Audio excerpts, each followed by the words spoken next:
আসসালামু আলাইকুম সম্মানিত ভিউয়ার্স, আশা করছি আল্লাহর রহমতে সবাই অনেক ভালো আছেন। আপনারা দোয়ায় আমিও ভালো আছি ইনশাআল্লাহ। তো আজকে আপনাদের মাঝে খুবই অল্প জায়গার মধ্যে ছোটোখাটো একটি বাড়ির ড্রয়িং ডিজাইন নিয়ে হাজির হয়ে গেছি। যে সকল ভাইয়েরা চাচ্ছেন তিনতলা ফাউন্ডেশন দিয়ে একতলা কমপ্লিট করবেন, 1047 স্কোয়ার ফিট জায়গার মধ্যে 3টি বেডরুম, একটি টয়লেট, একটি কিচেন এবং সামনে সিঁড়িটা এরকম এক পাশে দিয়ে খুবই সিম্পলের ভিতরে একটি বাড়ি নির্মাণ করবেন, তাদের জন্য আজকের ভিডিওটি। তো অবশ্যই সম্পূর্ণ ভিডিওটি আপনারা না টেনে দেখলে আপনারা বুঝতে পারবেন বর্তমান সময়ে যদি আপনারা এরকম তিনতলা ফাউন্ডেশন দিয়ে 1047 স্কোয়ার ফিট জায়গার মধ্যে এরকম করে একটি ডিজাইন করেন বা যদি বাড়ির কাজ এতটুকু করে রাখতে চান, তাহলে আপনাকে কত টাকা বাজেট নিয়ে নামতে হবে, আর এই বাড়িটির এতটুকু কাজ করতে এখন পর্যন্ত কত টাকা খরচ হয়েছে, এই বাড়িটি পুরোপুরি কমপ্লিট করতে কত টাকা যাবে, এই বাড়িটির ফ্লোর প্ল্যানটি কীভাবে করা হয়েছে এবং এই বাড়িটির ভিতরের সাইজ কোনটা সাইজ কী রাখা হয়েছে, সব কিছু বিষয় নিয়ে আজকের ভিডিওতে আলোচনা করার চেষ্টা করব। আশা করছি যদি আপনাদের সময় থাকে তাহলে সময় দিয়ে এই বাড়িটির ফ্লোর প্ল্যানটি সহ আপনারা দেখে যাবেন। তাতে করে আপনারা বর্তমান সময়ে যদি একটি বাড়ি নির্মাণ করতে চান, তাহলে আপনারা অল্প জায়গার মধ্যে কিভাবে করবেন তা নিয়ে বিস্তারিত আপনারা বুঝতে পারবেন। তো অবশ্যই আপনারা সম্পূর্ণ ভিডিওটি দেখবেন এবং এই বাড়িটির এতটুকু কাজ করতে এবং পুরোপুরি কমপ্লিট করতে আমরা কোন জায়গায় কী ব্যবহার করছি সেটা ইনশাআল্লাহ আজকের ভিডিওতে দেখানোর চেষ্টা করব। তো চলুন বেশি কথা না বলে আমরা এই বাড়িটির ফ্লোর প্ল্যানটি দেখে আসি, তারপর আমরা বিস্তারিত আলোচনা করব। তো বন্ধুরা দেখতে পাচ্ছেন এটি হচ্ছে মূলত আমাদের এই বাড়িটির ফ্লোর প্ল্যান। আপনারা ফ্লোর প্ল্যানটি অবশ্যই মনোযোগ সহকারে বুঝে নেবেন, তাতে করে আপনারা অনেক কিছু বুঝতে পারবেন। তো এই বাড়িটির দৈর্ঘ্য রাখা হয়েছে 39 ফিট 1 ইঞ্চ এবং প্রস্থ রাখা হয়েছে 26 ফিট 8 ইঞ্চ। ইন টোটালি আমাদের 1047 স্কোয়ার ফিট জায়গার মধ্যে সম্পূর্ণ বাড়িটি করা হয়েছে। তো আপনারা চাইলে বর্তমান সময়ে এরকম একটি ডিজাইন আমাদের মাধ্যমে করে নিতে পারেন। তো বাড়িটির সামনে আপনারা দেখতে পাচ্ছেন একটি ব্যালকনি রাখা হয়েছে 11 ফিট বাই 4 ফিট করে এবং সিঁড়ি রুমটা সাইজ রাখা হয়েছে 7 ফিট 6 ইঞ্চি বাই 4 ফিট করে। তারপরে বন্ধুরা 7 ফিট 6 ইঞ্চি বাই এখানে 12 ফিট করে সিঁড়ি রুম দেওয়া হয়েছে এবং এখানে সামনে একটি লবি বা একটি এন্ট্রি রাখা হয়েছে যেটা 7 ফিট 6 ইঞ্চি বা 4 ফিট রাখা হয়েছে। তারপরে সিঁড়ি দিয়ে প্রবেশ করলে আপনারা ড্রয়িং রুমটি পাবেন। ড্রয়িং রুমটির সাইজ রাখা হয়েছে 12 ফিট 5 ইঞ্চি বাই 11 ফিট 5 ইঞ্চি করে এবং তারই পিছনে একটি ডাইনিং রুম রাখা হয়েছে, যদিও আমরা এটাকে মাস্টার বেডরুম হিসেবে ব্যবহার করতে পারবেন আপনারা চাইলে। তো এটা সাইজ রাখা হয়েছে 12 ফিট 5 ইঞ্চি বাই 10 ফিট করে। তো ভিউয়ার্স, আপনারা যদি এই পাশে এটি দেখেন, মাস্টার বেডরুম রাখা হয়েছে 13 ফিট 6 ইঞ্চি বা 12 ফিট করে, বেশ বড়সড় করে রাখা হয়েছে, আপনারা চাইলে ছোট বড় করে নিতে পারেন।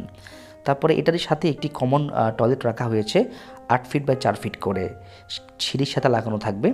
তারপরে দেখতে পাচ্ছেন ভিতরে আরও একটি বেডরুম রাখা হয়েছে 13 ফিট বাই 11 ফিট করে এবং পিছনে এটি কিচেন রাখা হয়েছে 13 ফিট বাই 6 ফিট করে। তো এটা হচ্ছে এই বাড়িটির ইন টোটাল ডিজাইন। যদি এটাকে কেউ আপনারা এই জায়গার ভিতরে যদি আপনারা কেউ ছোট বড় অথবা যদি আপনারা ডিজাইনটি চেঞ্জ করতে চান, সেই ক্ষেত্রে করে নিতে পারবেন, কোনো সমস্যা হবে না। তো ভিউয়ার্স, চলুন আমরা ফিজিক্যালি এই বাড়িটির ডিজাইনটি সরাসরি দেখে আসি। তো ভিউয়ার্স, আশা করছি আপনারা ফ্লোর প্ল্যানটি সুন্দরভাবে মনোযোগ সহকারে বুঝে নিতে পেরেছেন। তো এটা হচ্ছে বাড়ির এন্ট্রি দিয়ে ভিতরে প্রবেশ করলে আপনারা দেখতে পাচ্ছেন যে বাড়িটির নিচের গ্রাউন্ড ফ্লোরটা ঢালাই করা হয়ে গেছে এবং উপরে একটি ছাদ ঢালাই করা হয়েছে। তো এখানে আপনারা যদি একটু লক্ষ্য করেন তাহলে দেখতে পারবেন যে কলমের যে স্টেটগুলো আছে সেখানে আমরা 12টি কলমের মধ্যে সম্পূর্ণ বাড়িটিকে সাজানোর চেষ্টা করেছি। তো যারা চাচ্ছেন 12টি কলম দিয়ে বর্তমান সময়ে 1047 স্কোয়ার ফিট একটু লম্বা জায়গার ভিতরে তিনতলা ফাউন্ডেশন দিয়ে একতলা করতে, তারা চাইলে এরকম করে এই ডিজাইনটি করে নিতে পারেন। তো এখানে দেখতে পাচ্ছেন যে উপরে ছাদ ঢালাই করা হয়েছে 5 ইঞ্চি এবং এখানে প্রত্যেকটি কলমের সাইজ রাখা হয়েছে 10 ইঞ্চি বাই 10 ইঞ্চি করে এবং এই বাড়িটির ভীমের সাইজ রাখা হয়েছে 10 ইঞ্চি বাই 10 ইঞ্চি করে এবং উপরের ভীমটার সাইজ রাখা হয়েছে 10 ইঞ্চি বাই 8 ইঞ্চি ঝুলে আছে, 10 ইঞ্চি বাই 12 ইঞ্চি করে রাখা হয়েছে। এখন আপনারা সিঁড়ি রুমটা দেখতে পাচ্ছেন, খুব সুন্দর করে এখানে সিঁড়িটা দেওয়া হয়েছে 10 ইঞ্চি পোস্ত এবং লম্বায় দেওয়া হয়েছে 5 ইঞ্চি, যাতে উপরে উঠতে নামতে কোনো সমস্যা না হয়।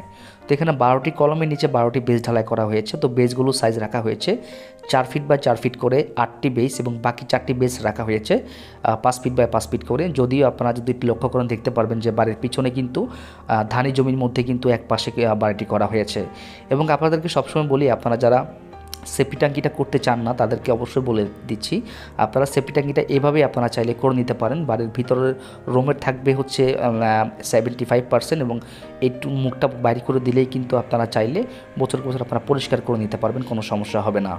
তো বন্ধুরা এখানে আর একটু চেঞ্জ করা হয়েছে, সেটা হচ্ছে পিছনে আমরা ড্রয়িং রুমটার পাশে এখানে দেখতে পাচ্ছেন যে একটি ব্যালকনি রাখার চেষ্টা করেছি একদমই বাড়ির ভিতর বাইরের সাইডে। তা আপনাদের যদি বাড়ির পিছনে জায়গা থাকে আপনারা চাইলে এরকম করে একটি ব্যালকনি সিস্টেম করে নিতে পারবেন, কোনো সমস্যা হবে না। তো বন্ধুরা এখনও যারা আমাদের ইজি কনস্ট্রাকশন ইউটিউব চ্যানেলটি সাবস্ক্রাইব করেননি অনুগ্রহ করে সাবস্ক্রাইব করে রাখুন এরকম নিত্য নতুন বাড়ির ড্রয়িং ডিজাইন ভিডিও পাওয়ার জন্য। আমরা ফিজিক্যালি আমাদের যে বাড়ির ড্রয়িং ডিজাইনগুলো করেছি সেগুলোর রিভিউ আপনাদেরকে দিয়ে থাকি। আপনারা চাইলে বাংলাদেশের যে কোনো জায়গা থেকে আমাদের সাথে স্ক্রিনে দেখানো নাম্বারে যোগাযোগ করে আপনার স্বপ্নের বাড়ির ড্রয়িং ডিজাইনটি আমাদের মাধ্যমে করে নিতে পারেন। আমরা সারা বাংলাদেশের 64 জেলার ড্রয়িং ডিজাইনের কাজ করে থাকি এবং আপনারা চাইলে এসএ পরিবহন সুন্দরবন কুরিয়ার সার্ভিসের মাধ্যমে আপনাদের বাড়ির ডিজাইনগুলো আমাদের কাছ থেকে করে আপনারা হাতে হাতে সংগ্রহ করতে পারবেন এবং ড্রয়িংগুলো আমাদের কাছ থেকে আপনারা যে কোনোভাবেই সংগ্রহ করতে পারবেন, কোনো সমস্যা হবে না। তো বন্ধুরা এটা ছাদ ঢালাই করা হয়েছে আজকে 24 দিনের মতো হয়েছে। 24 দিন পরে আমরা সাইড ভিজিটে আসলাম, এটা সরাসরি আপনাদেরকে দেখাচ্ছি। এখনও ছাদের মধ্যে পানি আছে, আপনারা যারা ছাদ ঢালাই করবেন অবশ্যই 21 দিন পর্যন্ত ছাদের মধ্যে পানি রাখবেন, তাতে করে আপনাদের ছাদে মজবুত বা টেকসই হবে। এবং অবশ্যই ছাদের ঢালাইয়ের মধ্যে একটি কেমিক্যাল ব্যবহার করবেন যাতে করে আপনার ঢালাইটি ভালো হয় বা মিশ্রণটা ভালো হয়। এবং কেমিক্যালের কারণে কিন্তু আপনার এখানে ফাগুন্দা পড়ার কোনো অপশন থাকবে না, প্লাস হচ্ছে যদি ঢালাইতে পানি কম হয় সেই ক্ষেত্রে কিন্তু আপনার ওই কেমিক্যালটাই কিন্তু আপনার ঢালাইটাকে ক্যাপচার করে দিবে। তো বন্ধুরা এখন আসি এই বাড়িটির খরচের হিসাবে। এখানে যে কলমগুলো আমরা দিয়েছি ছাদের মধ্যে, সেটা আপনারা কলমের ভিতরে যে রড দিয়েছি সেটা আপনারা হয়তো বা সরাসরি দেখেছেন। এখন আমি আপনাদেরকে যদি এই বাড়িটির খরচের হিসাবটি বলি তাহলে আপনারা একটু ক্লিয়ার হবেন। বর্তমান সময়ে যদি আপনি এরকম 1047 স্কোয়ার ফিট জায়গার মধ্যে যদি এরকম 3 তলা ফাউন্ডেশন দিয়ে একতলা কমপ্লিট করতে চান তাহলে আপনাদেরকে 22 থেকে 23 লক্ষ টাকা বাজেট রাখতে হবে বর্তমান সময়ে। আর এই বাড়িটি যদি কেউ 3 তলা ফাউন্ডেশন দিয়ে যদি আপনারা একতলার এতটুকু কাজ করে রাখতে চান তাহলে আপনাকে বাজেট রাখতে হবে 12 লক্ষ থেকে 13 লক্ষ টাকা। তো ভিউয়ার্স ভিডিওটি কেমন হলো অবশ্যই আমাদেরকে জানাবেন, ভিডিওটি ভালো লাগলে আমাদের চ্যানেলটি সাবস্ক্রাইব করবেন।